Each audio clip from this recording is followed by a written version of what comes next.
Bonjour à tous, une vidéo aujourd'hui sur la Bundesliga. On va vite fait évoquer les résultats depuis août. On est à quasiment 18 unités de bénéfice avec une mise à 0,5 U. Donc c'est une saison assez énorme sur le club. Donc n'hésitez pas à nous rejoindre. Il y a surtout qu'il y a une nouvelle offre.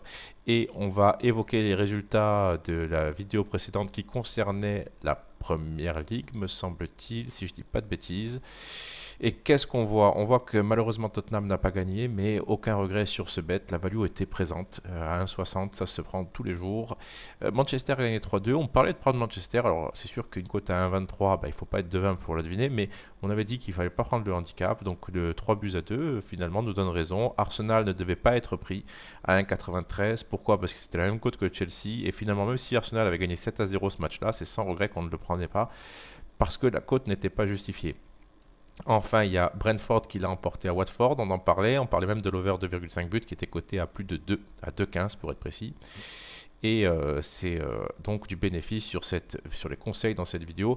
Sur la Serie A, l'ancienne vidéo parlait de la victoire d'Udine, c'est bon. Sassuolo n'a pas gagné, il faut le souligner, parce que comme d'hab, ils nous déçoivent contre les petits. Et le Torino ne perd pas, passe, parce qu'on en parlait. Et évidemment, on parlait aussi du Napoli qui était coté à 2 contre la Roma et c'était pas assez haut pour être pris. Revenons à la première ligue. Ici, rien à signaler. Peut-être qu'on parlait de West Ham. Je suis plus certain de l'avoir évoqué ce match-là. Je ne crois pas d'ailleurs parce qu'il me semble que je parlais des blessures et de l'enchaînement des matchs. Bref, maintenant, on va se consacrer à notre championnat favori, à savoir la Bundesliga. Et on va commencer dès vendredi avec un Wolfsburg-Mayence. Et là, clairement, la value est sur Mayence, tout simplement parce qu'en termes de résultats, ils sont au-dessus. Et en termes de statistiques cachées, regardez, Mayence est une équipe qui sous-performe, il devrait avoir 7 points de plus. Et Wolfsburg sous-performe quelque peu aussi, avec 3 points de plus au compteur normalement, mais on voit qu'il y a quand même un écart de 9 points entre ces deux équipes-là et les voir finalement outsiders, c'est pas logique. Alors ça s'explique parce qu'ils jouent à l'extérieur, mais en termes de forme récente, qu'est-ce qu'on peut dire sur Mayence? Ils sont toujours mieux cassés que Wolfsburg. Donc il y a quand même une petite value à tenter Mayence ici. Évidemment, tenter le Mayence ne perd pas. Pour samedi, Francfort-Offenheim, on va laisser tomber. C'est trop bien ajusté. Offenheim fait n'importe quoi en ce moment. Francfort est très difficile à lire. Cologne contre Bielefeld, là la value est sur Cologne. Alors évidemment la cote a bien baissé, donc s'il y a value aujourd'hui elle est micro. Mais pourquoi il y a value? Parce qu'on voit que Cologne est ici dans ce classement des statistiques cachées. Et leur adversaire du jour, c'est Bielefeld, la pire équipe de Bundesliga. Donc il y a value même à 1,55 finalement, avec autant de points d'écart. C'est jouable. Et qu'est-ce qu'on peut dire sur Cologne en termes de forme récente? En tout cas, ils viennent de faire un énorme match à Gladbach, me semble-t-il. Ils sont ici, ils sont juste en dessous. Et ils devancent encore largement leur adversaire qui est dernier avec à peine 5 points attendus. Donc, feu sur Cologne, tous les indicateurs nous disent qu'il faut jouer cette cote-là, en tout cas les indicateurs qui sont les miens. Fribourg contre Gladbach, là aussi, normalement la value est sur Fribourg. C'est peut-être un peu faible, 1,89. Hier, il me semble qu'elle était à 2, donc elle a bien chuté. Il n'y a pas tant de points d'écart que ça, donc c'est une. Je reviens sur mes propos, cette cote est trop faible. Il faudrait la trouver autour de 2,10 pour qu'elle puisse être jouée. Donc je laisse et je mets de côté ce match-là. Leverkusen à Greuther Fürth, là il n'y a pas de souci à jouer Leverkusen, ce ne sera jamais une erreur. Leverkusen est bien au-dessus de son adversaire du jour. Ils ont quasiment 20 points de plus, donc même en termes de forme récente, Leverkusen est tout en haut et Fürth est tout en bas. Donc je vais le mettre en surbrillance pour que vous puissiez le voir. Fürth est ici et Leverkusen est là. Donc 1,42, ça se joue, il n'y a aucun souci là-dessus, il y a une petite value. Et on peut même tenter le moins 1 pour être certain d'être remboursé. Leipzig, Union Berlin, alors là le 53 est trop faible, beaucoup trop faible. L'Union est ici et Leipzig est un peu plus haut, mais pas trop de points d'écart. Il faut savoir qu'ils vont s'affronter en milieu de semaine, toujours, en Coupe d'Allemagne cette fois-ci. Donc attention à cette cote d'un 53, d'autant que selon le résultat du match en Coupe, bref, il faut attendre. Un 53 c'est trop bas à mon sens sur des données objectives pour être joué.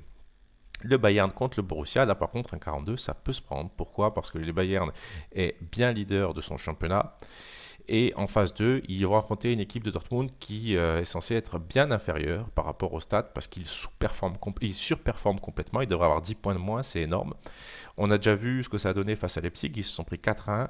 Je ne serais pas étonné de voir le Bayern en passer 2, voire 3 à Dortmund, même si Dortmund a une grosse force offensive, même si le Bayern est faible défensivement, ils encaissent très souvent un but. Mais c'est typiquement le genre de match où le Bayern peut faire mal à son adversaire et leur en mettre 4 ou 5. Donc à 1,43, ça se prend sans regret. Pour dimanche, il n'y a rien à signaler. Peut-être une petite value sur Bochum, mais c'est trop faible. Je laisse ce match sans en discuter davantage. Pareil pour le Hertha Berlin.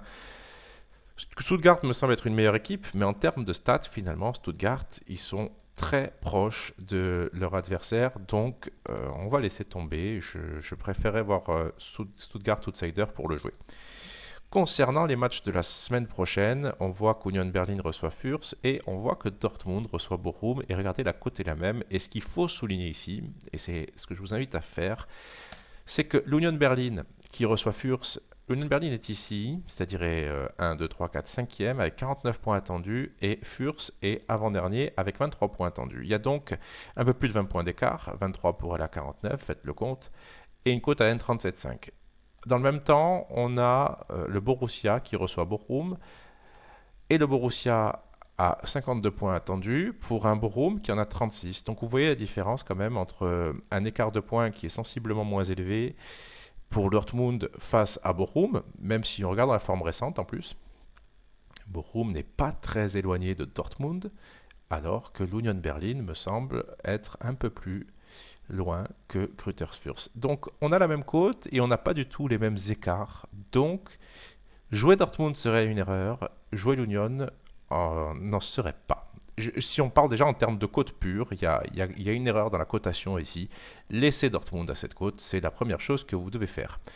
Pour les autres matchs, Bielefeld-Hertha, on laisse tomber. Augsbourg-Cologne, ça peut se réfléchir. Cologne est une bonne équipe. On va voir comment. Le problème, c'est qu'il y a des équipes qui vont jouer pour se sauver. Stuttgart-Wolfsburg, c'est intéressant de jouer Stuttgart à mon sens ici. Pourquoi ? Parce que Stuttgart est là, Wolfsburg est juste au-dessus. Stuttgart est un peu favori, c'est une logique. Ce serait top de la trouver à 2,45 cette cote. En termes de forme récente, qu'est-ce que ça donne ? Ça donne Stuttgart qui est une des top équipes en ce moment avec 6 points de moins et ils sous-performent, ce qui explique leur classement. Donc il faut jouer cette cote-là tous les jours face à Wolfsburg. Pardon, je ne vous ai pas montré où est Wolfsburg, mais Wolfsburg est en dessous. Donc on a une logique ici qui nous pousse à jouer Stuttgart et on sait que ce n'est pas une erreur de le jouer. Ce serait top de le trouver à 2,30, 2,35 et évidemment l'idéal c'est 2,40. Mais c'est un match qui se joue sans regret. Offenheim-Fribourg, on laisse tomber. Offenheim est trop inconstant, on l'a déjà dit. Leverkusen-Francfort, 1,61 pour finalement un écart qui est assez conséquent, me semble-t-il. Leverkusen est ici et Francfort est plus bas avec 13 points d'écart quasiment, ou 14 points. Et surtout, Francfort est quasiment illisible. Alors, il y a un bémol quand même, c'est que Leverkusen a perdu Florian Wirtz et c'est peut-être le joueur le plus important de cet effectif. On voit que depuis son absence, ça va quand même moins bien offensivement, mais si je réserve en termes de stats, 1,60, ça peut se jouer et en termes de forme récente, ça se joue encore plus parce que il y a quand même 9 points quasiment d'écart sur 10 matchs, c'est assez colossal comme écart. Donc ici ça se joue et le dernier match qu'on va évoquer c'est Gladbach-Leipzig. Gladbach on sait que c'est une équipe qui sous-performe, il devra avoir 8 points de plus, Leipzig est un peu plus haut à 53 points, 11 points d'écart, ça ne justifie pas cette cote à 1,88 par contre, ce qu'on peut jouer, les yeux fermés avec Gladbach et c'est très souvent value, sans trop réfléchir d'ailleurs, c'est un over 3. Parce que c'est une équipe qui prend trop de buts. D'ailleurs, là, ils ont perdu 3-1 face à Cologne et ils perdaient 3-0 au bout d'une demi-heure de jeu. Je grossis un peu le trait, mais en tout cas, en première mi-temps, ils perdaient déjà 3-0 face à la force offensive de Leipzig. Il se pourrait qu'on assiste à une déconvenue, mais je préfère prendre l'over parce que Gladbach est quand même capable de sortir des bons matchs avec la qualité de leurs joueurs offensifs. Donc voilà, abonnez-vous à la chaîne, commentez, on fait gagner un mois à tous les commentaires, enfin aux meilleurs commentaires de toutes nos vidéos du mois d'avril. Activez la cloche, suivez-nous, partagez-nous aussi si si vous pouvez le faire. Et je vous dis à dans une semaine pour une vidéo, cette fois-ci qui sera consacrée à de la série A. Au revoir et bonne chance à tous.